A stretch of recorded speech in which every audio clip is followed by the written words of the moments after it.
So I can go? All right.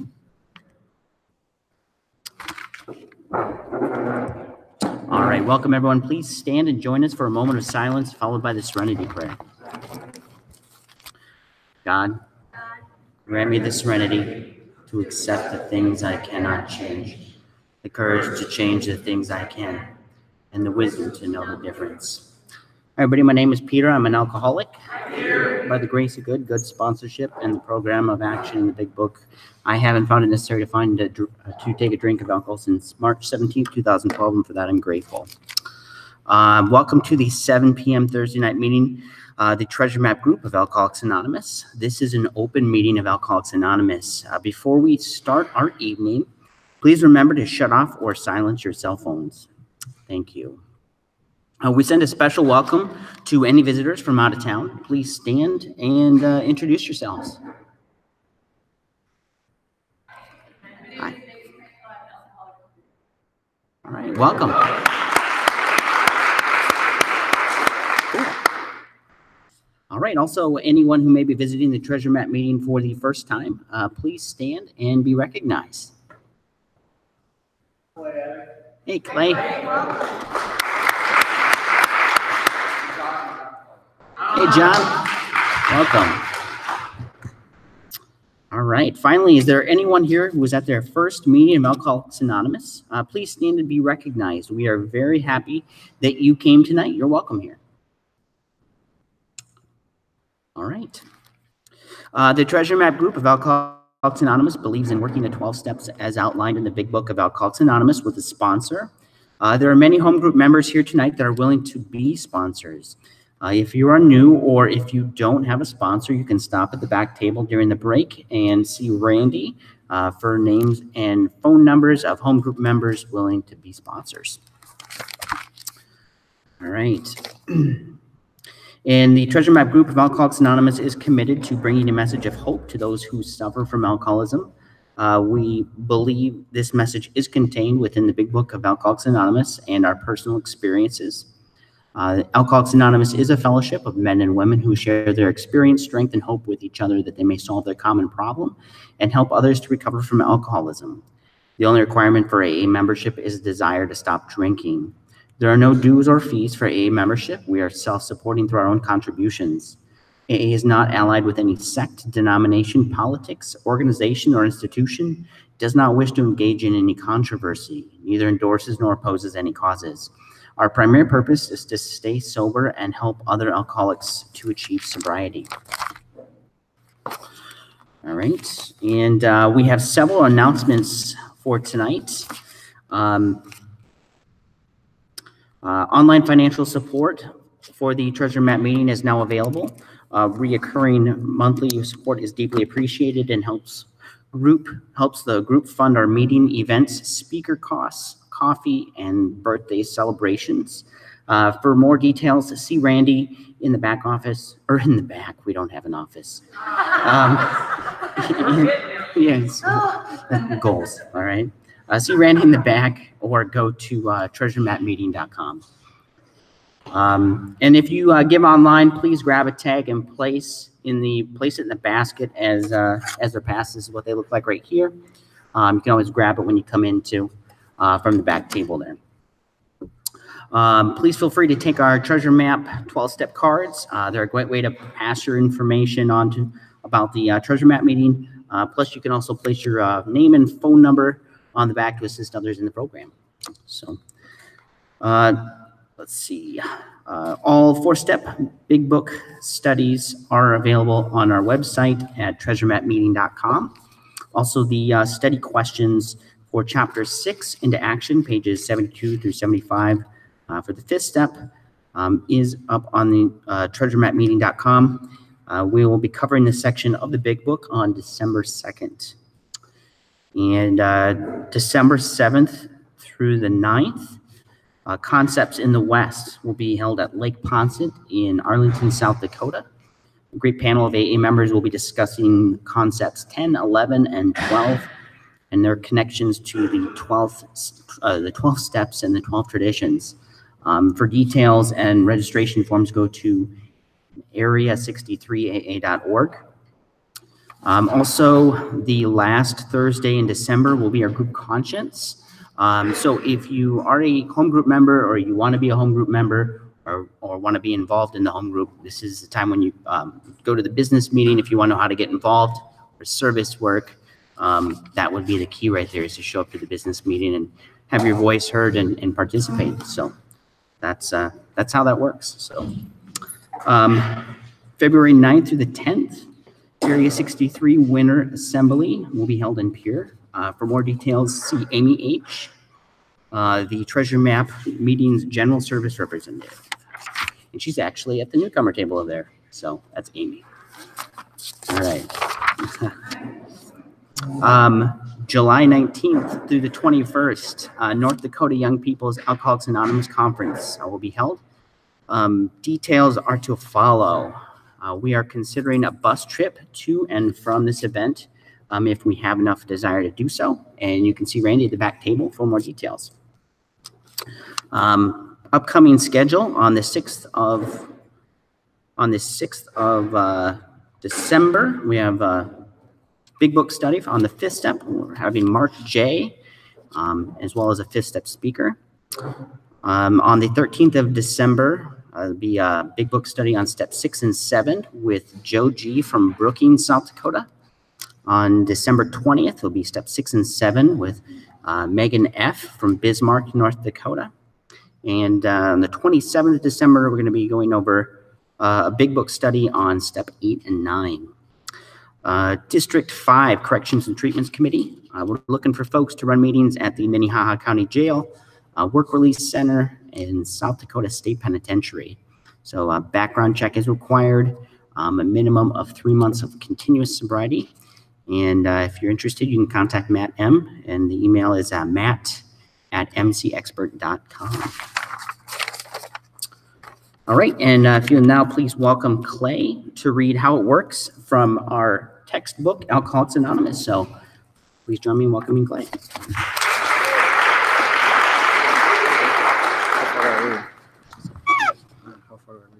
Just to the ABCs. All right. Oh, where do I start? Here are the steps. I've never done this one. All right. Here are the. I'm sorry, I'm new to this part of it. Here are the steps we took which are suggested as a program of recovery. We admitted we were powerless over alcohol, that our lives had become unmanageable. Came to believe that power greater than ourselves could restore us to sanity. We made a decision to turn our will and our lives over to the care of God as we understood Him. Make a searching and fearless moral inventory of ourselves. Admitted to God, to ourselves, and to another human being the exact nature of our wrongs. 6, we're entirely ready to have God remove all these defects of character, humbly asked Him to remove our shortcomings. Made a list of all persons we had harmed and became willing to make amends to them all. Made direct amends to such people wherever possible, except when to do so would injure them or others. Continued to take personal inventory, and when we were wrong, promptly admitted it. Sought through prayer and meditation to improve our conscious contact with God as we understood Him. Praying only for knowledge of His will for us and the power to carry that out. Having had a spiritual awakening as a result of these steps, we tried to carry this message to alcoholics and to practice these principles in all our affairs. Many of us exclaimed, "What an order, I can't go through with it." Do not be discouraged. No one among us has been able to maintain anything like perfect adherence to these principles. We are not saints. The point is that we are willing to grow along spiritual lines. The principles we have set down are guides to progress. We claim spiritual progress rather than spiritual perfection. Our description of the alcoholic, the chapter to the agnostic, and our personal adventures before and after make clear 3 pertinent ideas: that we were alcoholic and could not manage our own lives; that probably no human power could have relieved our alcoholism; that God could and would if He were sought.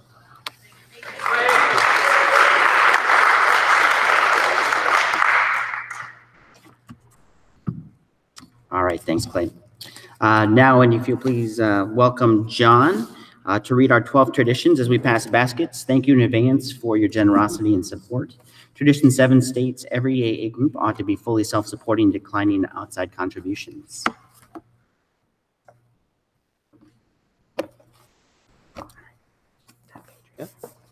Hi, y'all. I'm John. I'm an alcoholic. All right. One, our common welfare should come first. Personal recovery depends on AA unity. Two, for our group purpose, there is but one ultimate authority, loving God as he may express himself in our group conscience. Our leaders are but trusted servants. They do not govern. Three, the only requirement for AA membership is a desire to stop drinking. Four, each group should be autonomous except in matters affecting other groups or AA as a whole.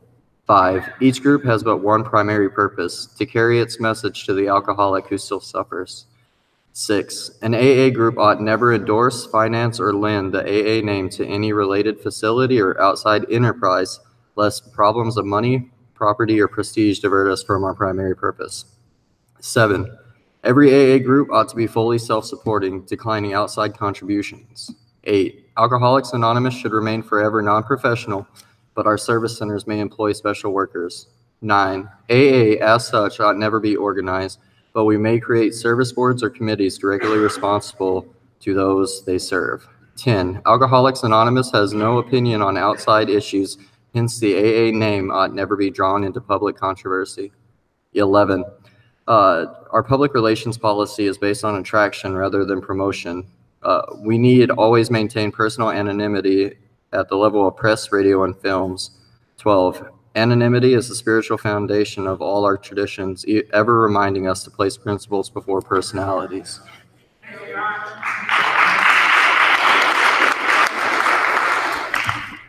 All right. Thank you, John. We talk a lot about home group membership at the Treasure Map Group because we believe it is vital to our recovery.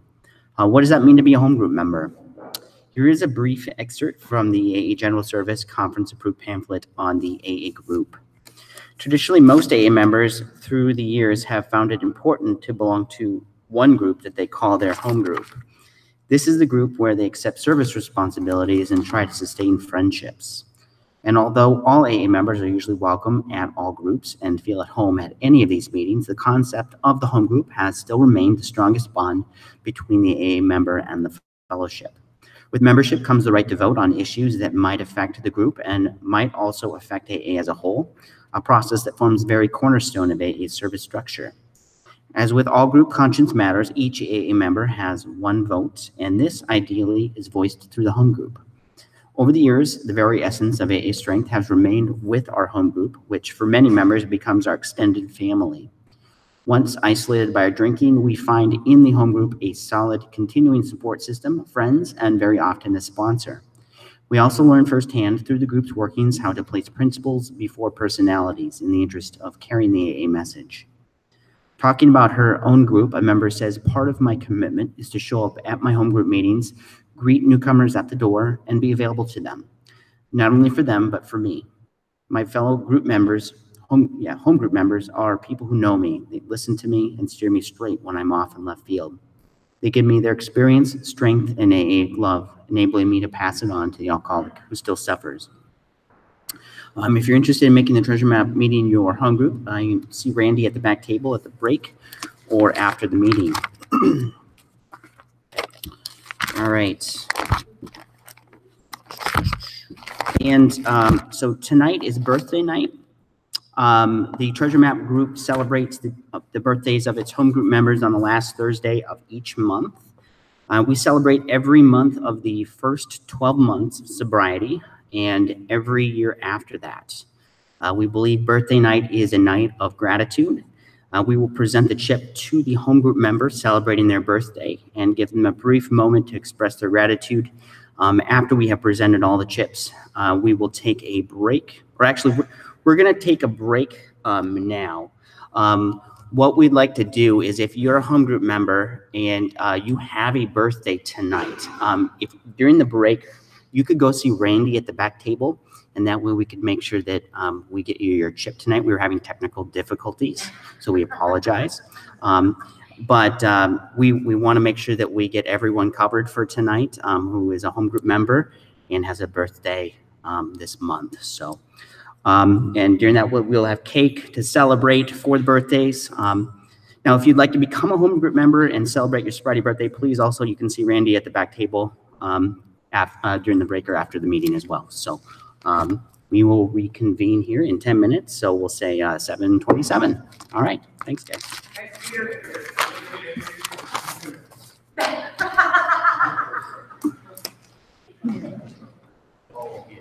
So I started my 90 meetings in 90 days there. Yeah.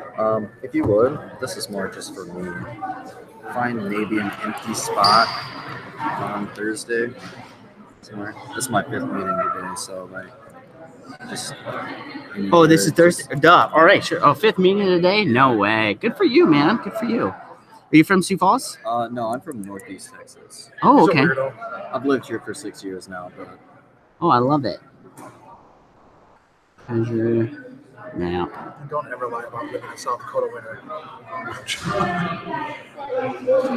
Let's see. What time is it? It's at 7 Yeah, 7:15. p.m. Awesome. Awesome. Thank Cool. you. I appreciate it. How long you been sober? June 1st. June 1st. That's awesome. I started my birthday chip comes tomorrow at Southside, so Cool.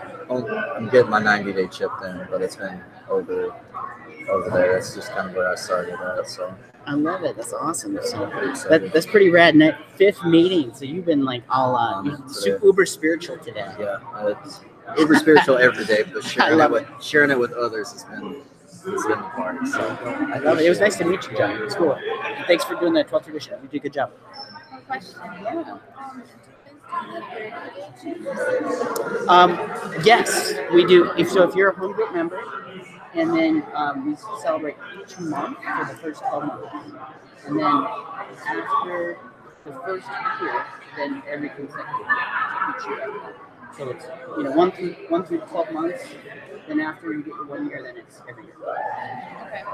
Because I'm not from here, but I wanted to get my 30-day trip. So what should I do? So the thing is that like if you want to become a home group member, you can. That's not a problem. I mean, you can listen to the meetings online. Right. It's up to you. But so like if you're a home group member, then you do the chips. Otherwise, you could get your chip to like Southside. I think they do 30. I gotta find out if they do 30-day chips every week. Yeah, I think they do. Usually, because at every meeting they do them. Every meeting we go to anyways. Yeah, and I can't remember if Young Guns does chips every week, don't they? But today's my last day at Tallgrass. Oh, till you go home? But I'm gonna go. I think I'm gonna go outside tomorrow night for a meeting before I leave. So I think I could probably just get it there. Yeah. I just wanted to make sure I got it before. Yeah, and then they got meetings in Cisco. You're from Cisco, Yeah. right? Yeah, they got meetings in Cisco. Do they have them all the time? I don't know. Nobody's been able to answer that for me. See, I've never been down there. I just meet a lot of people from Cisco. But I think they actually have. I'm surprised Tallgrass doesn't have contacts in Cisco. Actually, Yeah, do. and I'm gonna probably go check it out. Tallgrass will 100. If anyone knows in Sioux Falls, this is Tallgrass. Tallgrass would know. Specifically, like Joan or Yeah. Matt Okay. would know for sure. Because they're working on it. So they'll be okay. So. I know. I'm like nervous to leave tomorrow. Yeah. I'm like nervous about it. I'm just worried about going back and like not being able to get in as many meetings. Like I just wanna, like how it is here, you know? I can just go to a meeting any time of the day. So you have a lot of family and stuff? Yeah. But I think I'm just gonna move down here for my sobriety. You have kids? 2 kids. Yeah. Let them stay with folks? I'll probably bring them. Like get my own place in there. There you go. Yeah. Because I just feel like that's what I need to do. A lot of people. I wanted to do the 90-day meetings in 90 days, but I'm not going to be able to there. A lot of people end up doing that. And I feel like it's not a bad thing. I mean, some people move down here and then they'll worry about the kids later too. Yeah. Getting a job and stuff like that. Yeah. Like you can get into one of the sober homes through Tallgrass right off the bat, and I think your tribe offers you like first month's rent or first 2 months rent. go and move into the sober home Okay. for free. Okay. You should ask Joan about that. She would know all about it. Matt would probably know too. So you can do that. So you can move in. Gives you time to get a job and get settled, so you can get established. And then you can have kids when you're in the sober home. Yeah. But you know, Well, like, see, with my kids, I have them like 4 days on, 4 days off. So I think I could probably figure it out. 'Cause I don't know if I could be away from them for 90 days if I do this over. That's a long time. well, they offer you. I think there's things like you can be gone, like you can leave so many. You can do overnight every so often. You can they can bring your kids up to us. To the sober home? Yeah, I mean not to stay the night. Right, but like visit. Whatever. Matt's the man in charge of that. Okay, well, thanks, Peter. Oh, yep, absolutely. Yeah, that's the list I got.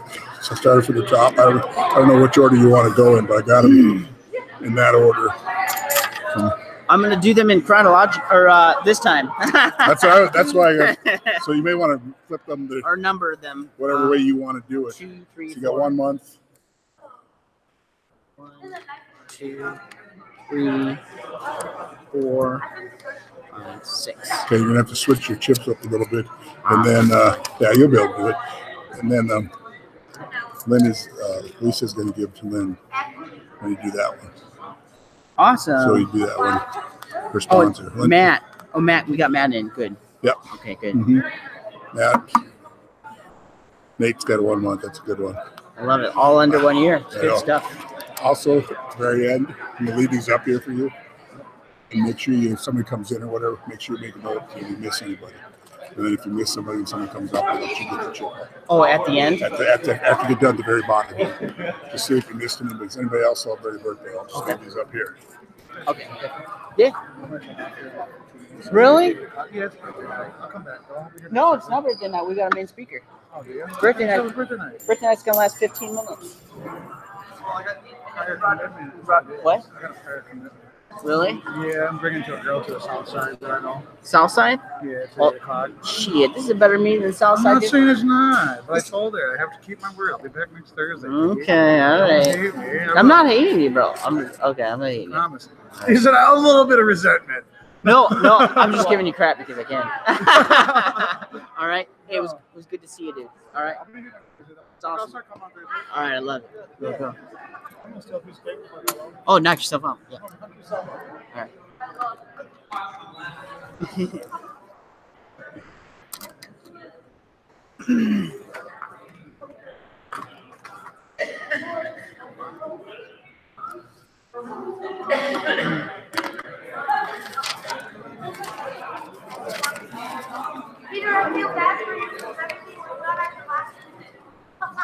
Oh, it always is.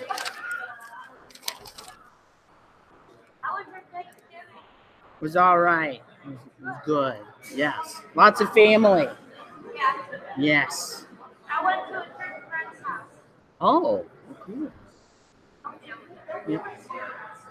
Well, at least you got to hang out and you have turkey. That's right. That's right.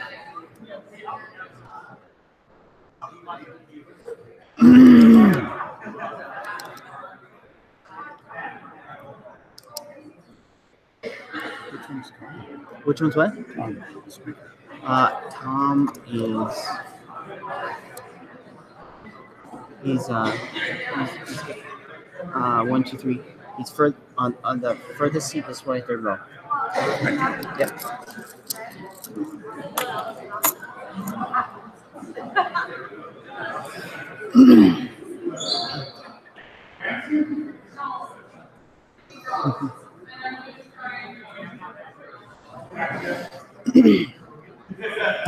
All right, if everybody could start taking their seats, we will get started here.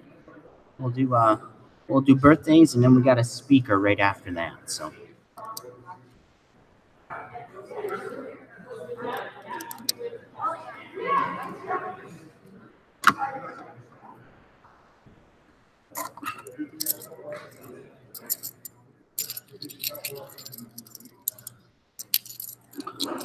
Okay.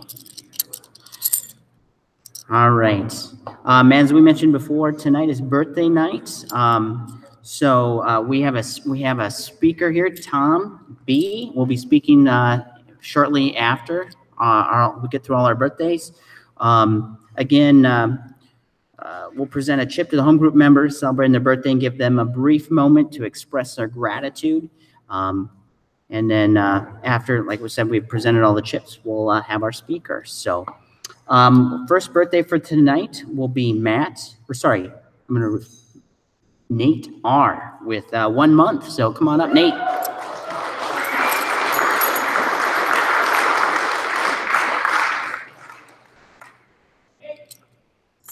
I'll play it. I'll have a cake on my face. Thank you. Thank you. There you go. 30 days. Honestly, the grace of God, great fellowship, taking it a day at a time, which I recently learned how to do and I still struggle with. But and then last but not least, an amazing sponsor who allows me to call him every single day and or every single problem, more or less, and will answer all of my calls still. So thank you very much over there in the corner. But yeah, that's how I did it. Thank you.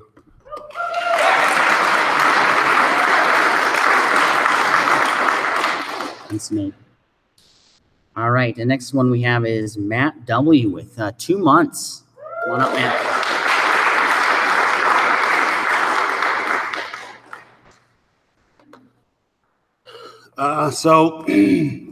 Boy, how did I do it? You people is a big thing that's helped me in my recovery. A phenomenal sponsor, who I won't name, but we'll look at. And just coming to meetings and being involved and around people who are in recovery as well makes me feel like I'm not alone, because that's kind of how I felt like I was. So thank you all so much for being here.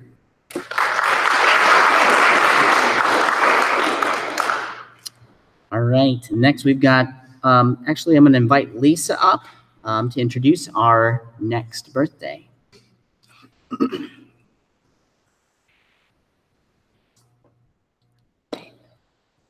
Hi, everyone. I'm Lisa. I'm an alcoholic. Hi, Lisa. I've been working with Lynn for, gosh, only a month, but, you know, she had a really hard time before she sobered up. But because of her deep spirituality, she's had pretty good time, you know, after she sobered up. And she works hard, and I'm very proud of her. Both of us tend to put out some zingers sometimes. And she's got one for you at the end of her speech. Come on, Lynn.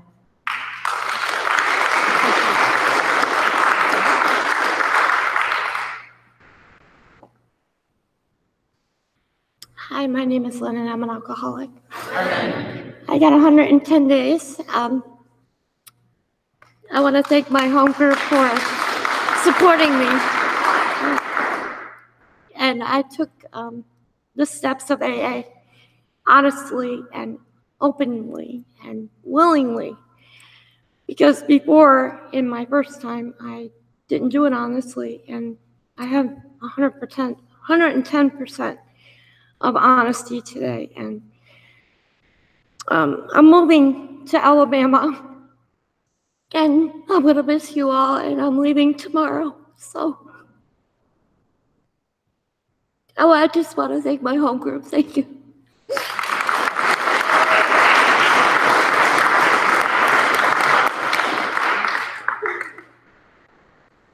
Congrats, Lynn. All right, and then our next birthday is Mike M. with 5 months.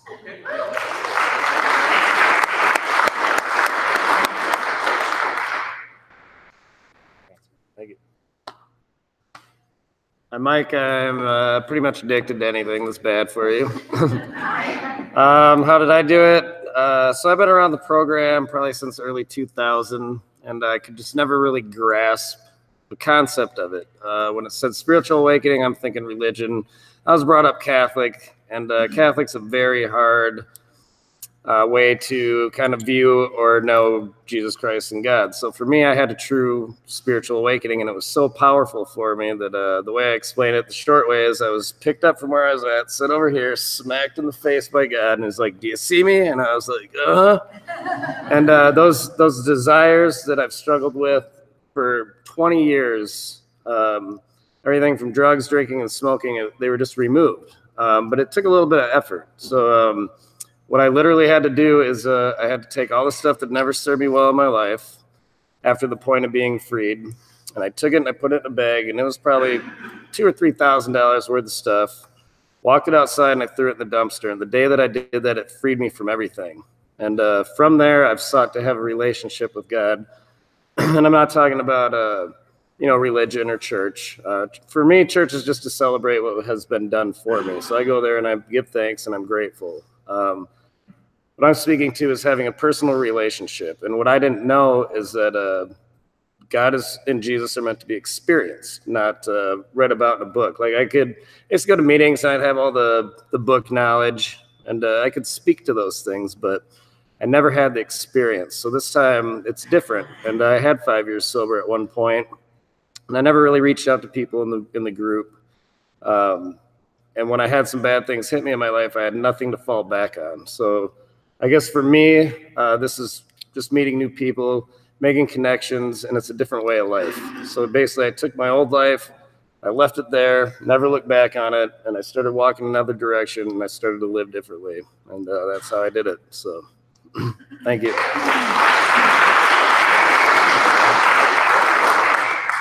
Congratulations. All right, and our next birthday is Kenzie with 7 months.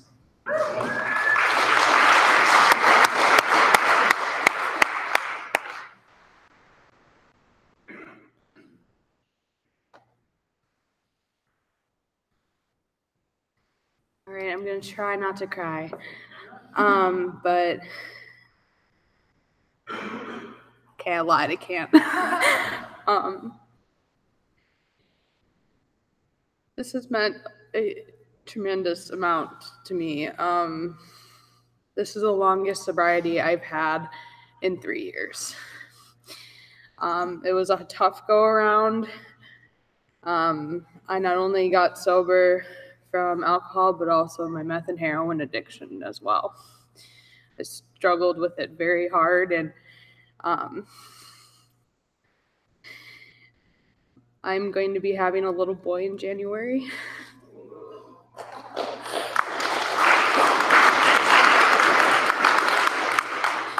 And the adoptive family is awesome. But every day that I'm sober, I'm not only sober for me, I'm sober for that little boy. And he deserves to have a mom that's sober and clean. And I just can't thank you guys enough, honestly. This program and the people in these rooms and in these chairs, not in this, gymnasium chairs, whatever. You guys have been so kind, and I thank my sponsor every day for the tough calls I have to make sometimes and the hard calls you have to make, and just the support that is not only in here but out there too, my family and things. And it feels really good to he's 7 months along and I'm 7 months along, so we're both kind of doing this together.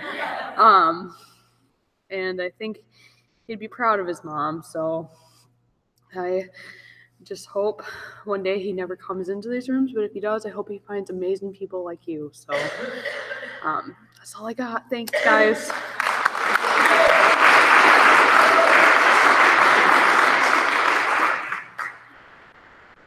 All right. And last but not least, Dave with 8 months.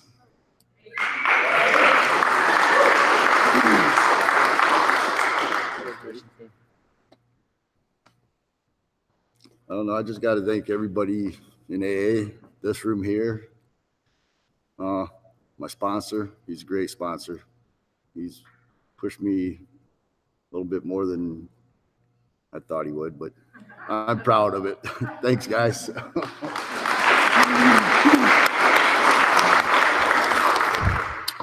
All right. Congratulations to all the birthdays. Is there anybody else who is a home group member that we missed for birthdays? Okay, wonderful. Well, next, I'd like to introduce our main speaker for the night, Tom B. From Sioux Falls. So please welcome, Tom.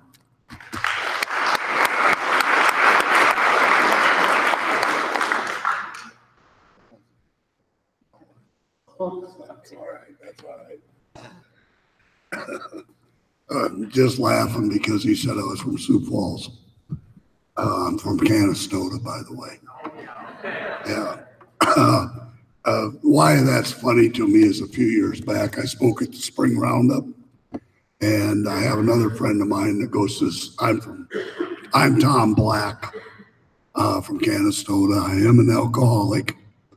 My sobriety date, for those of you that are interested, is November 6th, 1985 to the present time. For you math majors, that's 33 years.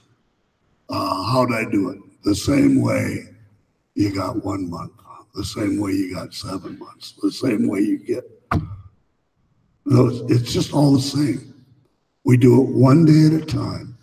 We cannot possibly do it on our own. I'm so glad to be here today because I got to witness these miracles. Every single one of you people are miracles. It is abnormal for an alcoholic not to drink.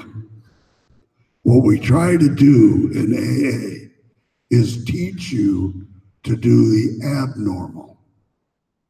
For us, it's normal to be restless, irritable, and discontented. It's abnormal for us to be happy, joyous, and free. Because of the grace of God and the miracle of the program of Alcoholics Anonymous and great sponsorship, I've managed not to drink since the day I came into an AA meeting. That was not the case. I was a blackout drunk by age 17. My drinking led me in places I didn't want to go. I got a round trip, all expense paid, vacation to a wonderful southeast country called Vietnam in 1970. And I stayed there until October of 1973. So I've been around the world. Why I tell you that is because I was in a blackout. And I don't remember what led up to me going there. I can only go on what a judge said. He said something to the effect, you like to play with guns, so we'll see if anybody wants you. And this guy stood up in the back with the ugliest uniform you ever seen in your life. It had a purple stripe on its legs. And he said, we'll take him, Your Honor. And the next thing I knew, I was in the Marine Corps. And they'd take anybody in them days, obviously, because they took me. And I'm going to tell a few cute little stories, I hope, because I didn't stop drinking once I got to Vietnam. Matter of fact, I went through IT and was scheduled for 3 days of free time. So I hit the nearest bar I could find in San Diego and proceeded to get drunk. They came in about a day and a half later and drugged me out of the bar and took me and threw me on a plane, and I was on my way to Vietnam. And those days we didn't fly commercial jets. We didn't have any comforts. It was I think a C something transport with bench seats. We landed someplace, I'm not sure where, and I got off the plane, walked over to the PX and started drinking again. The MPs came and got me again, threw me back on the plane. We took off again. We landed one more time. I'm walking down towards the PX, and two MPs grabbed me, slammed me down in the chair, pull out those wonderful little 45s, and said, you're not going anywhere. We're not looking for you again. my introduction to Vietnam was a massive firefight going on. I was dumped in the middle of it with a hangover. I do not recommend going to war in that condition. It's loud. And I had a headache. A little while later, I was sitting on a hillside. I made sergeant real fast. And sitting on the hillside with a corporal. And our job was to direct in the air traffic to Bombinus Valley. And we're talking on the radios to the pilots directly. And we obviously weren't doing real good because we were drinking Jack and smoking Thai stick, if anybody knows what that is. You know, that's the good stuff. And this pilot comes on and says, "What country do you want me to bomb?" So obviously we weren't given very good coordinates. You know, I was struggling keeping my stripes because of my drinking when I was over there. And I would get in trouble all the time. I'd get stripes and they'd take them. I'd get stripes, they'd take them. You know, and to give you an example, one day I had come back out of the bush and I was a sergeant and, you know, and everything was going good and you got a beer a day for every day you'd been in the bush. Well, over there, our beer was hot. It wasn't cold. And you tried to put your pack up or whatever you could to get shade to cool your beer out so you could drink it because it was hot. I noticed that my blouse is torn up. It's not in real good shape, the shirt I was wearing. And I noticed on this clothesline a really nice pressed shirt. So I decided, well, that shirt would fit me. Oh, by the way, I make great decisions, as you'll find out. You know, none of you do that, do you? You know. So I take this shirt and I put it on and I'm walking along the camp and next thing I know, everybody's saluting and I'm getting into the flow of this. I think this is pretty nice. So I best salutes I can back at them. 2 MPs grab me and you ever walk with your feet not touching the ground? You know, those of you that have met our law enforcement agencies, I'm sure you've had that experience, you know, but my feet aren't on the ground and I'm, well, this is different. And this guy says, I could be wrong, and if I am, I apologize. But you're entirely too young to be a 2-star general. The damn general never bothered to take his stars and his name off his blouse. You know, and I didn't see it. So he decided that he could probably, you know, teach me something. So he stripped me of my sergeant stripes and sent me back. And he didn't appreciate what I told him. I said, just put me in the bush. The gooks will take care of your problem for you. He didn't appreciate my humor. You know, most people don't get my humor anyway, so I give up on it. But my CO called a sergeant call. And everybody goes, and I don't go because I'm no longer a sergeant. You know, and he decided that I didn't know what I was talking about, and I had to go to the sergeant call. But the interesting thing is how I got in the Marine Corps. I was in the, and this is to tell you how much willpower we have.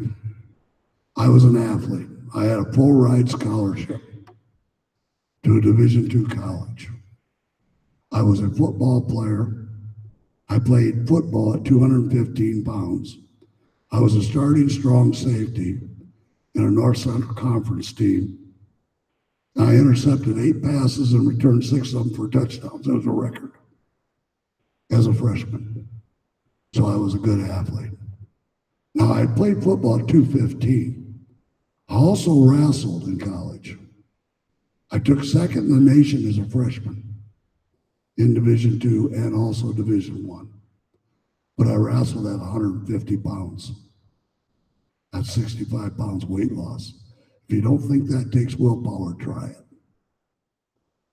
But when it came to drinking, the minute I took a drink of alcohol, I had no willpower. None. I'd drink and the drink would take me. And it was off to the races. When I came back, interesting side story. I came back on emergency leave from Vietnam. I got married. I didn't remember it. I'm over in Vietnam 3 months later and I get a letter from my dad, which was strange because my dad never wrote. You know, he said, "Congratulations, son, you're going to be a daddy." And I thought, oh my God. Now I thought I knew what fear was, you know, but do you realize, not knowing who you married, what did she look like? Who was she? Where was she? You know, I had no clue.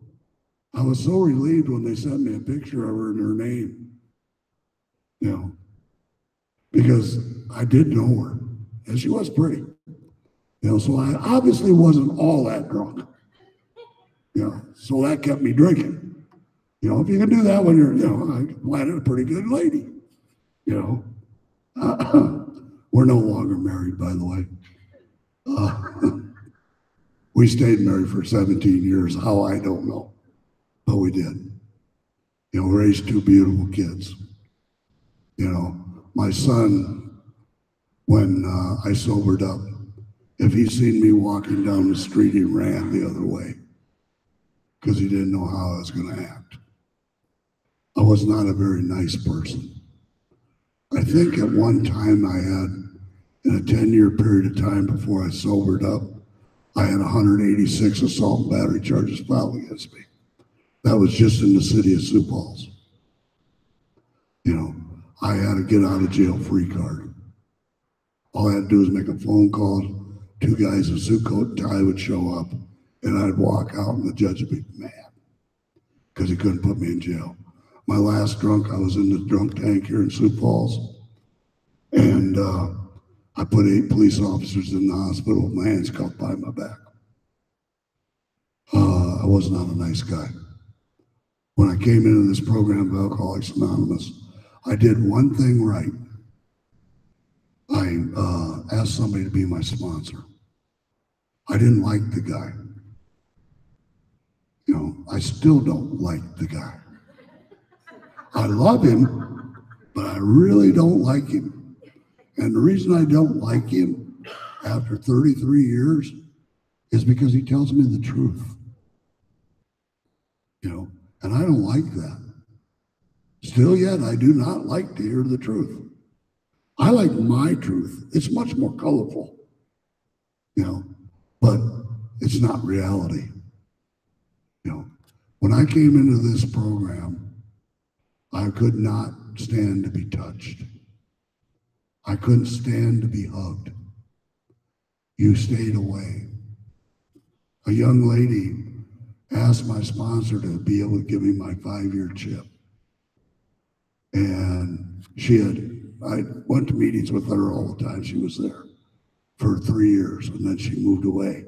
And she came back, and it was birthday night. And she asked if she could give me my 5-year chip. And she said she was at my first meeting. She said, I walked in, I sat down, I never said a word. She said she didn't know why or how, but she knew that somebody in that room was going to die. She said she's never felt such fear, and I hadn't said a word. Now, if the God of my understanding can change somebody like that, he can work for you too. You know, I do believe that the miracle of the program of Alcoholics Anonymous and the God of my understanding, his grace, my sponsorship, and people exactly like you are the reason I'm up here today.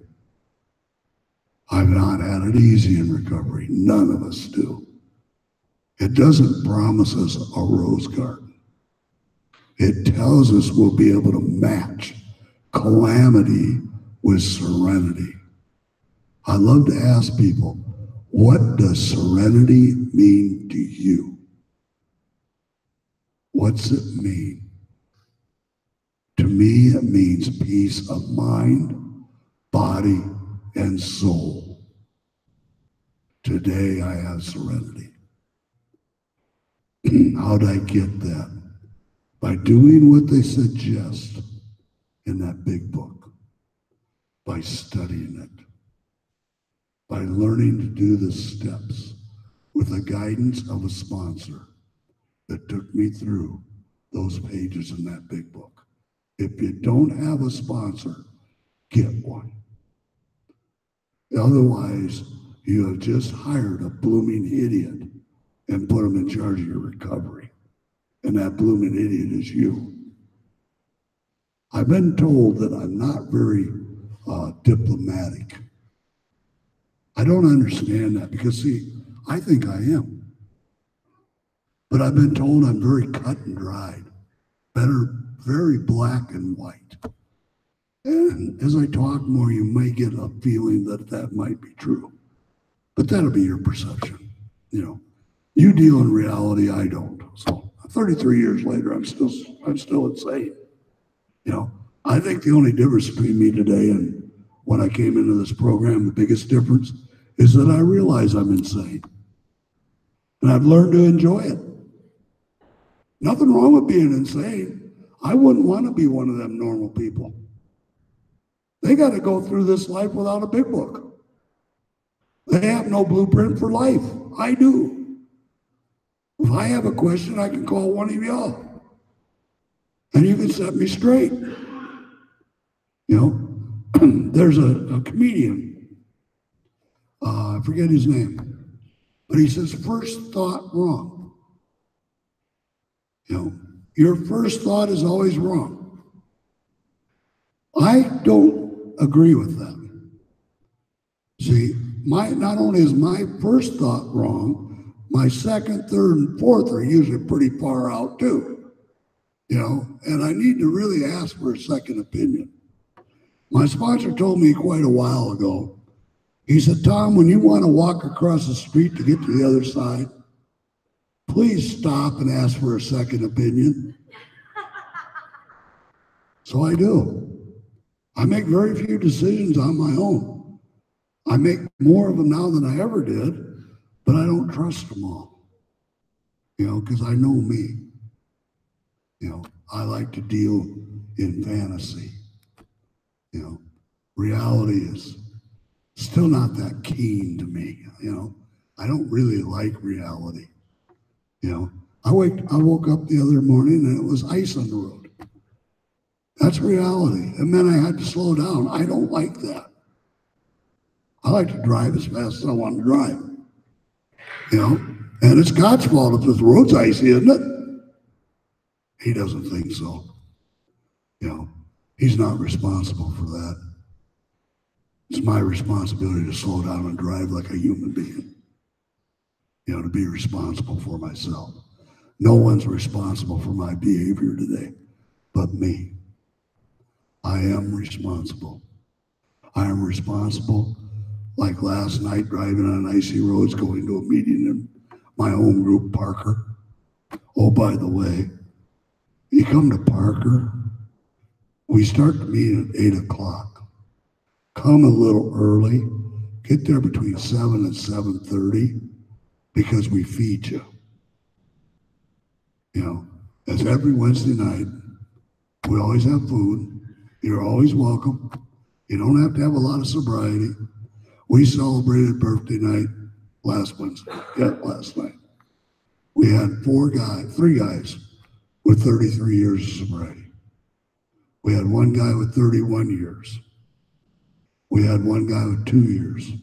One guy with 6 months. You know, and the people with 33 years, yours truly included, are not the senior people. We've got people with 40 plus years that go to that meeting. We got people with 1 week. That's what AA is. It's all of us. We're all here trying to do what we should have been doing all along. You know, what is that? The next great thing. How do we learn to do that out of that thing we call the big book? That teaches me how to do the abnormal until it becomes normal. I like to tell people, if you're new, please do yourself a favor. Get in touch with that God if you're understanding. I don't care if you gotta fake it. Say your prayers in the morning, say your prayers at night, and if you have to, say them all day long. He will not let you down. The God of my understanding has entirely a whole lot more faith in me than I have in him. And I have a lot today. I wish he didn't have quite so much faith in me, you know, because he keeps asking me to do things I really don't want to do. You know, and he says, you can handle it. I'll give you an example. 17 years sober. 2 o'clock in the morning, my phone rings. It's my sister-in-law. My brother had just blown his head off, committed suicide. So I drive over there and help out. Got everything squared away, got everybody taken care of, drove home. About 7:30, 8 o'clock in the morning when I got home. I got home, I said, you know, a cup of coffee. I need a cup of coffee. So I plugged in the coffee pot and started it going. The phone rings.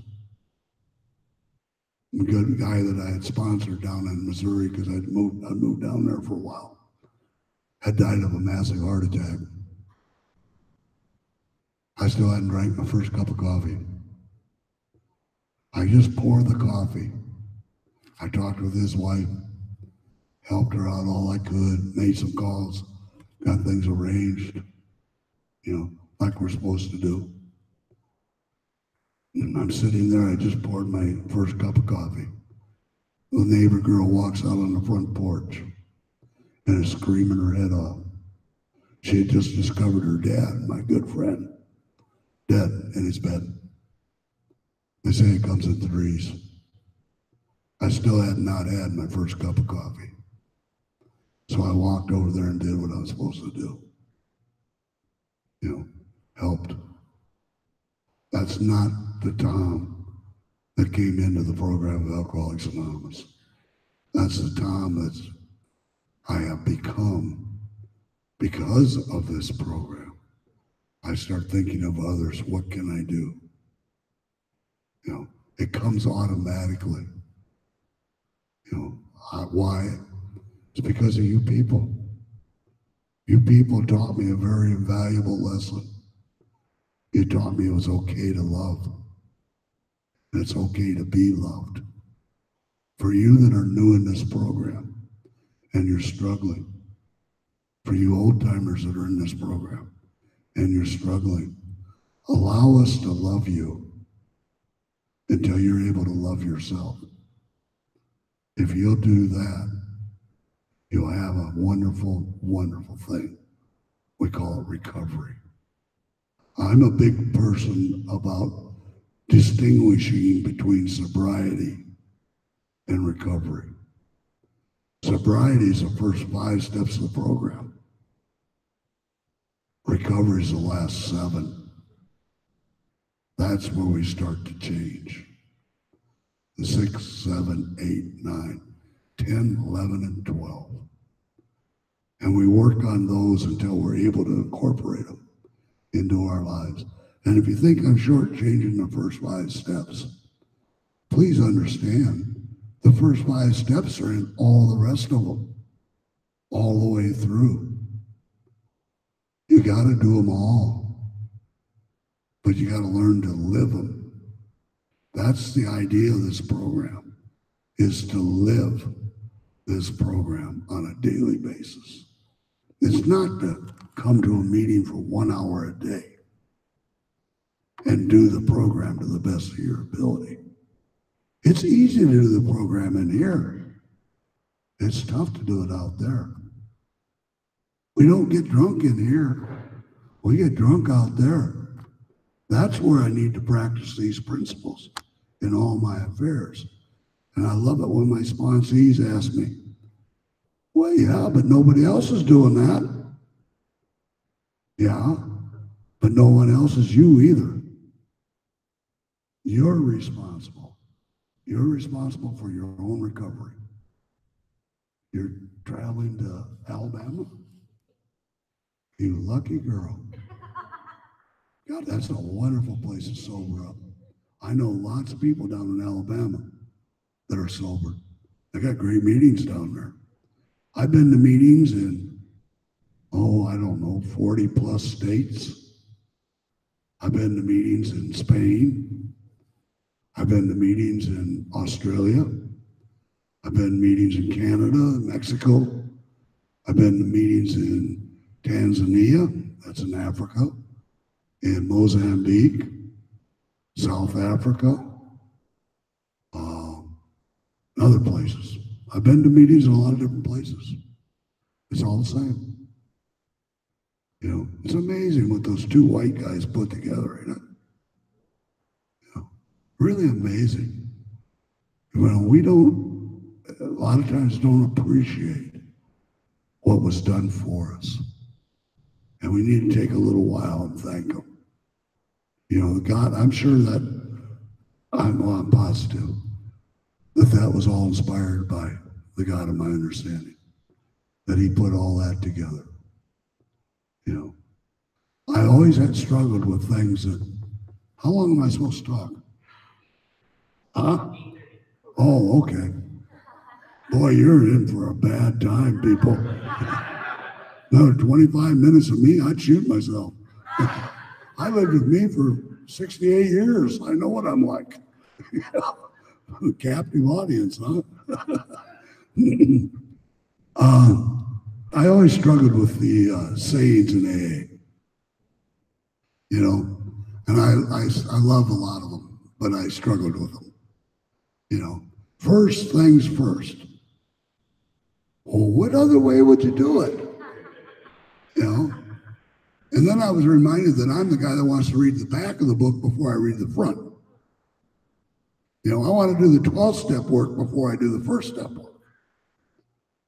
So, first things first. You know, what do I need to do right away? When my eyes open up and before my feet hit the deck, what do I need to do? I need to remind myself who and what I am. I am a selfish, self-centered, egotistical son of a bitch who happens to be a drunk. There ain't nothing special about me. Absolutely nothing special about me. And then before my feet hit the floor, I need to hit my knees. I need to ask God to direct my thoughts, my actions, and my reactions. To let him run the show.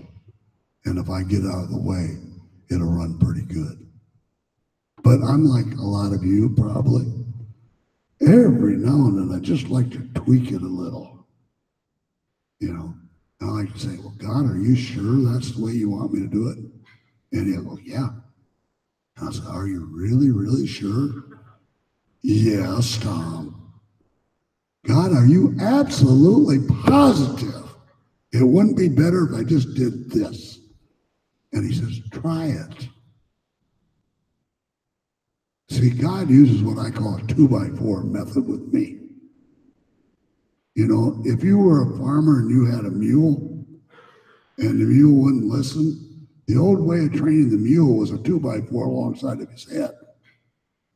That's what God does with me. He gives me a gentle little shove and says, Tom, don't do that. Got it, God. I got it. I can handle this one. A little harder shove. Tom, you really shouldn't do it that way. God, I got it. Take a break. You've been working way too hard. You need a vacation. I got this.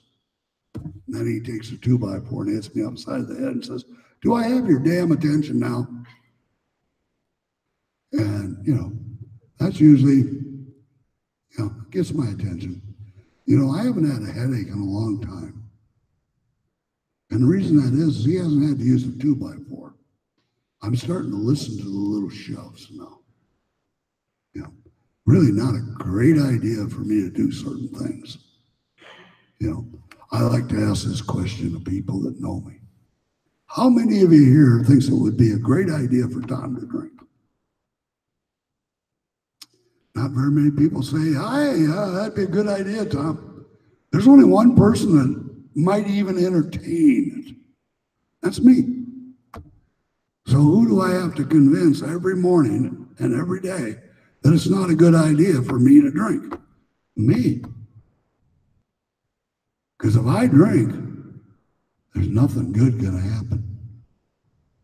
I heard a speaker one time say, I'd get drunk and I'd break out in jewelry, handcuffs.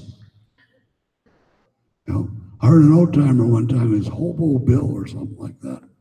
And he said, every morning I woke up and I wasn't face down on the concrete floor. I knew it was going to be a good day. I wasn't in jail.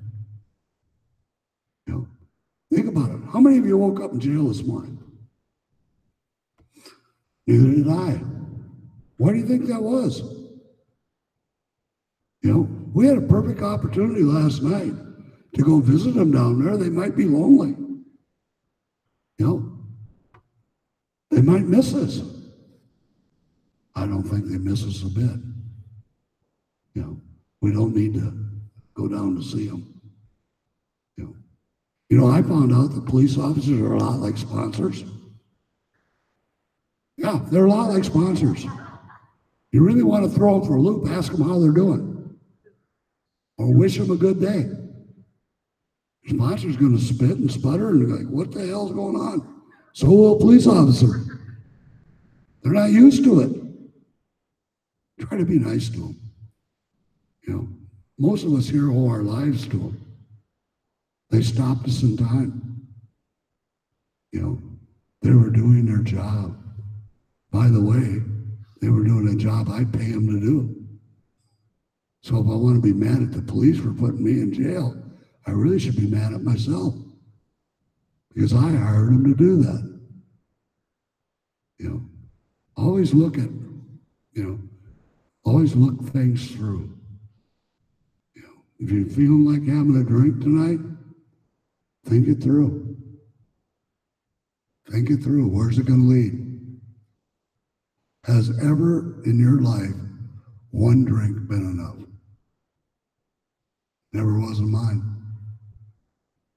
In the big book, it talks about 3 types of drinkers. The normal drinker. Oh, by the way, normal drinkers, that's alcohol abuse. They abuse alcohol. I never abused alcohol in my life. Alcohol abused the heck out of me. But I always drank it until it was gone. That's what it's made for. That's not alcohol abuse. Alcohol abuse, my wife was great at it when I was married. She'd order an ice cream drink. The ice cream would melt. And we'd leave and she'd never drink her drink. She'd order a mixed drink. The ice cubes would melt. She'd never finish her drink. We'd have wine at night. And she'd take cellophane and put it over the top of the glass and put it in the refrigerator. Or she'd put that cellophane over the top of the bottle and put the bottle in. That's alcohol abuse. Drink the damn thing or don't open it. That's the way I think, What was it like towards the end? I think it's very important that I talk about that, seeing how I'm supposed to share what happened. I'm going to talk about towards the end.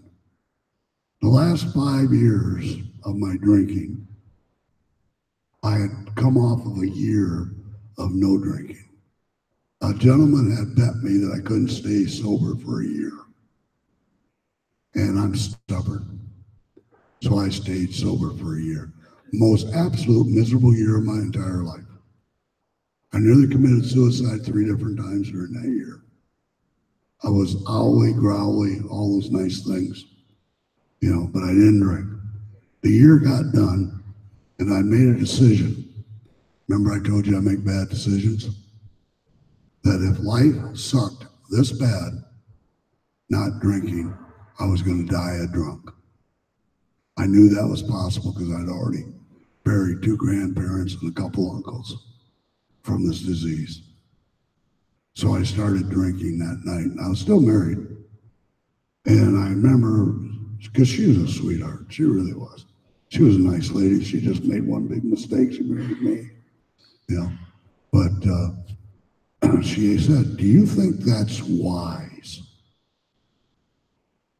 Well, yeah, that's wise. I'm okay. I can have 1 drink. I haven't drank in a year. You know, I didn't tell her the plan. My plan was to drink myself to death. But I didn't tell her that. And that set it into motion the next 5 years. I never drew a sober breath in 5 years. That was in 1980. In 1983, I got admitted to the hospital. I ruptured my large intestine, and I had small intestines that were leaking. And it was all from alcohol poisoning. I was rotting out from the inside out. And they put me together. And the doctor said, "Don't drink. Quit smoking." I still smoke. "Don't drink, and you'll be okay. You drink, you're going to die." On the way home from the hospital, they cut me from hip to hip. They put butterfly tape on me. They couldn't stitch it up because it had to drain. Do you know what peritonitis is? Peritonitis is blood poisoning. It's your own crap's got into your blood. And I was as black as this wall, my skin color, from the poisons in my system. So they cut me from hip to hip, held it together with butterfly tapes, and let so it could drain. And my dad picked me up because my wife was mad at me. And, you know, so he was taking me home. And I told him to stop at the liquor store so I could get a carton of cigarettes and a half gallon of Jack Daniels. He said, "Tom, you're not supposed to drink." I said, "I know, Dad, but pull in there. I want to get it just so I have it, you know, in case I want one." He said, "I'm not doing it. I'm not doing it." I said, "Dad, you either pull this vehicle in or I'm jumping out." And he knew I would. So he pulled in. I got my cigarettes and my booze. I made it about 3 months. And I went back to the same hospital, had the same surgery all over. And oh, by the way, this is what they do to you when you do that. This time they cut me from about, just below the rib cage, all the way down to the crotch. So now I got a line this way and one this way. Get a couple more lines, we can play tic-tac-toe. You know, we're working on it. Give me time. You know. Anyways, I went back to the hospital and had surgery all over again. They take your insides out. They have to stitch them up. They cut your diaphragm open. They take your heart and your lungs out of your chest and lay it beside you. And then they scrub your body cavity out because of all the stuff that's in there floating around. That's what they do to you. I had that done twice. All from alcohol poisoning. Now, you would think a sane human being would have listened to the doctor. Don't drink. It's killing you. What do you think I did on the way home? I had to stop at the liquor store. I drank for over 2.5 more years. You know. So far in recovery, I've buried a lot of people in this program. We buried one the other day. I think he has now. We lost a real great member of AA. John Henry. He was very instrumental in my early sobriety, him and his wife, Roberta. You know, we've lost a lot of old timers. You know, oh, by the way, I'm not an old timer. Old timers are those people now with over 40 years. It's gotten more since you know, the more years I get, the further out old timer gets. See, I like old timer in training. You know, I like to be called an old timer in training. You know, I'm not an old timer, so. But anyways, in 1985, I sobered up. I was sitting in jail, and a gentleman came by who my mother had sicked on me years earlier to try to straighten me up. He was a member of Alcoholics Anonymous. And he asked me a simple question that nobody had ever asked me before. He said, "Are you tired yet?" I said, "Yeah, I'm tired." He said, "Do you want something different?" And I said, "Yeah." He said, "Okay, we'll see what we can do." And I met him 30 days later after I got out of the treatment center. He was standing there with his hand out and welcomed me to the program of Alcoholics Anonymous just by asking a simple question. They always used to ask me, "Why can't you stop drinking?" I didn't know. I wanted to. I didn't want to be who I was. I wanted to be somebody different. I didn't know why I couldn't quit. I found out when I came here why I couldn't quit. I'm an alcoholic. And I was fighting a losing battle all by myself. I can't do that. I need you. You know, you people with the, you know, 1 day to 50 years plus. You're my lifeblood. You're the reason I stay sober today. You know, because I see one thing in every single one of you. I see hope. I see a hope. I had no hope when I came to this program. Today I'm filled with it. And I got that from you. I owe you my life. I used to think that if I could just stay sober, that would be enough. Sobriety is not enough. I need what's promised in the big book, recovery. On a really, really good day, I have brief glimpses of being what they have in the big book, have recovered from a seemingly hopeless state of mind and body. Then longer periods of the day, I'm in recovery. I'm trying to get to that place. Then, you know, not quite as often as it used to be, but every now and then I'm just sober. I'm just dry. And I stay that way until I'm willing to do the work to get back in recovery. And then maybe have that recovered again. It works. You are never, ever, ever at a point where all we have to do is say help. We're never at a point that the help is not there.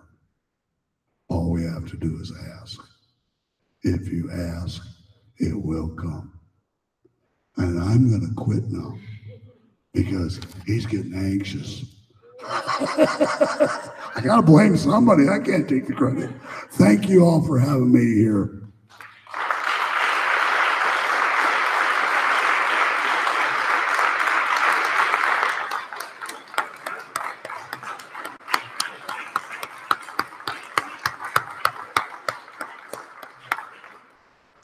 Thanks, Tom. All right, and now if we could all join me in the Lord's Prayer. So, we do a circle? Let's do a circle.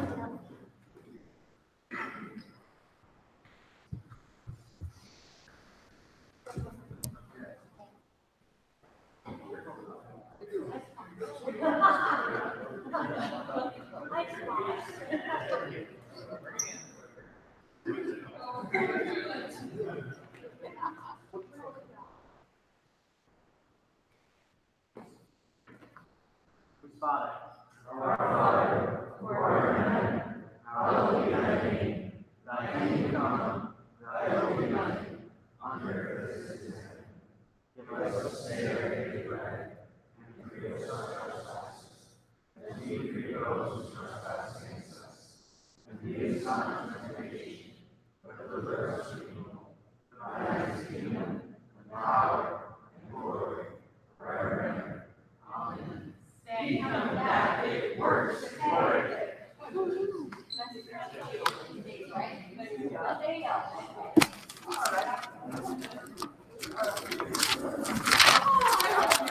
All right.